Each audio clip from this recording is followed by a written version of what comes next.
Hello again. Now, the Deputy President, Paul Mashatile's VIP unit protectors have been slammed for what's being referred to as thuggish behaviour. They assaulted motorists and passengers on the N1 highway in Johannesburg. Let's speak now to the Executive Director of NGO civil society organization Outa, Stefanie Fick. She's an advocate. She knows about the law. I know very little about the law in terms of VIP protection unit, what the police can or cannot do. How should we as motorists react to the so-called blue light brigade? We don't know, in this case, what happened before that incident of attack. And what are the legal consequences here? Ms. Fick, good afternoon. Welcome to today, and thank you very much for your time. Is the law clear about the blue lights brigade? What does it say the police VIP unit can or cannot do on the road against motorists? Of the National Road Traffic Act, they are allowed to, ignore certain road traffic signs, etc. They can also exceed the speed limit, but there's provisos. So they need to take the safety of other road users into account at all times. So they can't just ignore everything and then drive like maniacs and put other motorists in danger. So what they did, however, carry on. No, but what we saw, I don't think for 1 minute the National Road Traffic Act envisioned this to happen. So like you said, we do not know what happened there.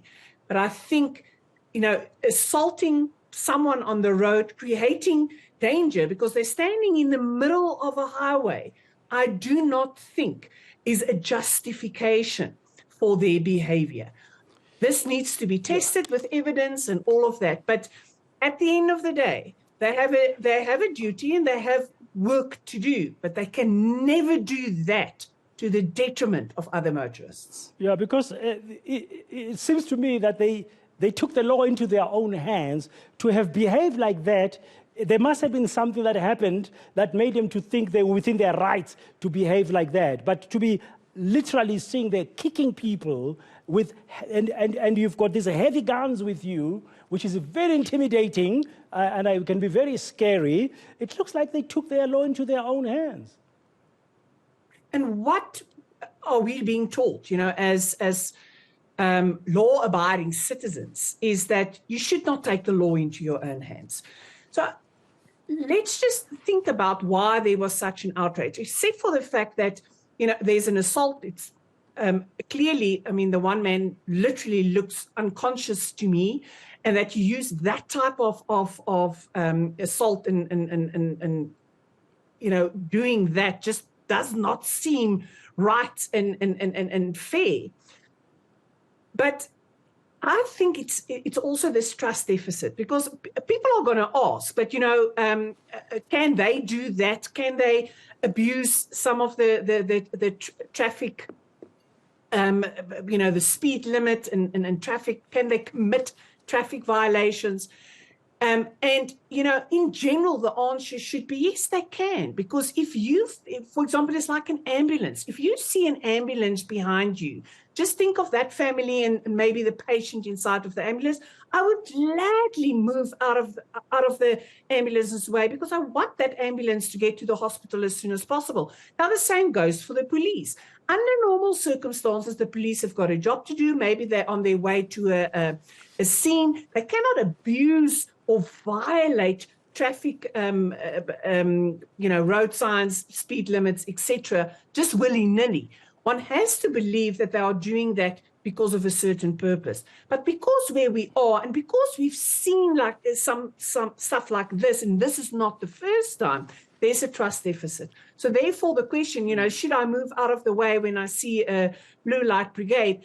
What it creates with normal motorists is, are they abusing their powers, or are they actually doing something that requires them to use their blue light? I don't think the answer is clear.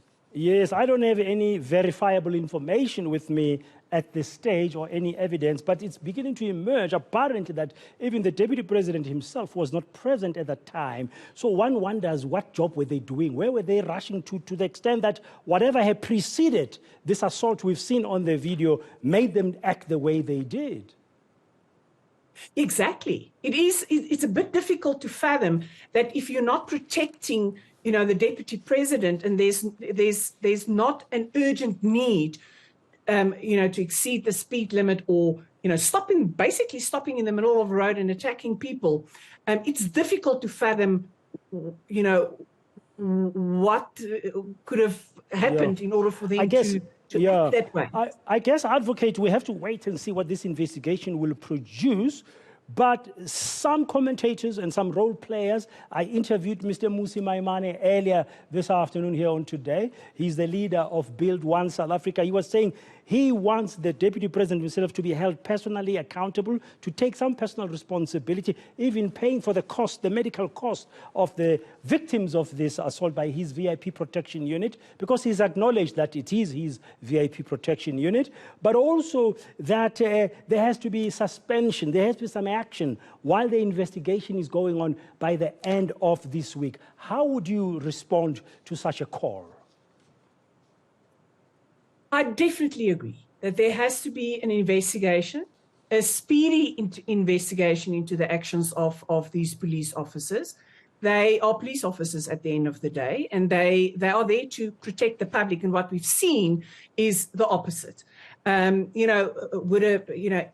If the motorist did something wrong, an arrest might be appropriate. But we'll have to see. But I agree, it has to happen as soon as reasonably possible, and they should consider suspending the officials and bring an end. We also don't want to see disciplinary hearings and all types of hearing carrying on for 10 years, people getting salaries because we do not want to dig into what happened there.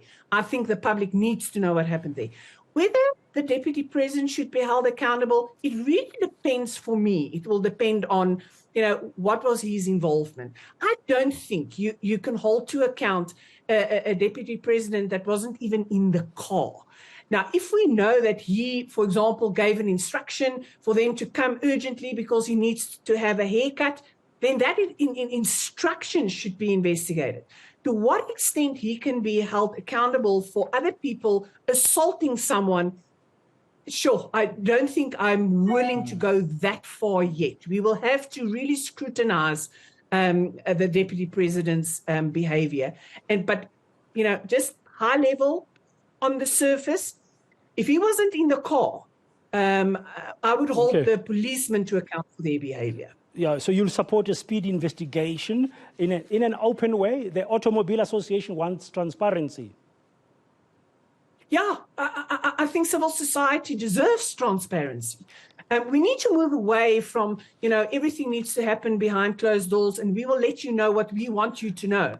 This is public. The public safety is in play here, and I really think that trust deficit that we were talking about it's so important for the police to play open cards and be transparent so that we can start working on that trust deficit, because we can't go on like that. Yeah, the police service are supposed to protect us. You made what I think is an important point, which has been on my mind this afternoon as I've been doing this show and talking about this matter, is that if the individuals in that car who are now lying on the floor, one of them apparently unconscious, and the other one is being kicked and stuff, had violated any laws or contravened any road traffic laws or committed any crime, they should have been arrested on the spot and not treated the way they were.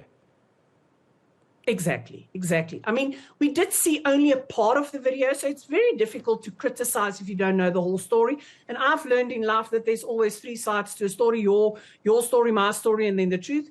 But, sometimes four stories. Sometimes four stories and the other people's truth. Yes.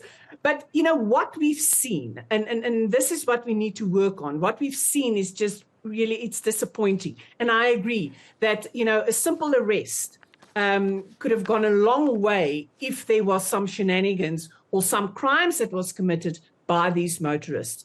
Even if a robber if a murderer is arrested, there's a certain way of affecting that arrest. And unnecessary violence is not part of our constitution, our democracy, and just the way of life in South Africa. Advocate Fick, before we conclude, or as we conclude, I want us to go back to where we started. Do we move over on the highways when the blue lights are behind us? My answer is yes. Under normal circumstances, move away, because you have to accept that they are doing an important job. But that's if they are considerate to everybody's safety. And, you know, taking the law onto your own hands doesn't excuse your behavior. So, you know, civil obedience. I think we also need to work on civil obedience. And if someone is driving like a maniac and they are putting people's lives at risk, don't put your own life at risk. Obey, you know, a blue light brigade, but report them. Report them to their superiors.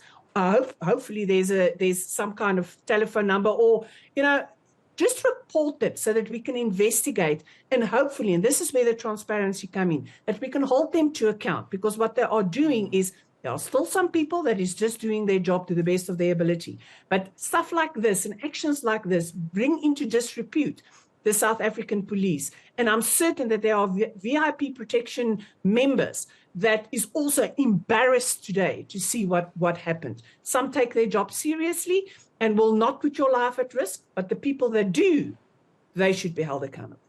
Thank you very much for your time and explanations and insights. That's Advocate Stefanie Fick. She's an Executive Director of civil society organization Outa, weighing in this afternoon on this video that has gone viral, that clip that only shows that moment of that alleged assault by members of the Deputy President Paul Mashatile's VIP protection unit and assaulting motorists or passengers, as we saw there. An investigation is underway. Yes, the blue lights have a right to use the roads, of course, and we must move over, but they need to be behaving on our highways in a manner that's considerate as well of the safety of other motorists. And if those motorists, that motorist and those people in that car that were being attacked like that, as we've seen in that video, had committed any crime, surely the VIP protection unit are police officers. They could have just arrested them and taken them to the nearest police station so they can face the might of the law.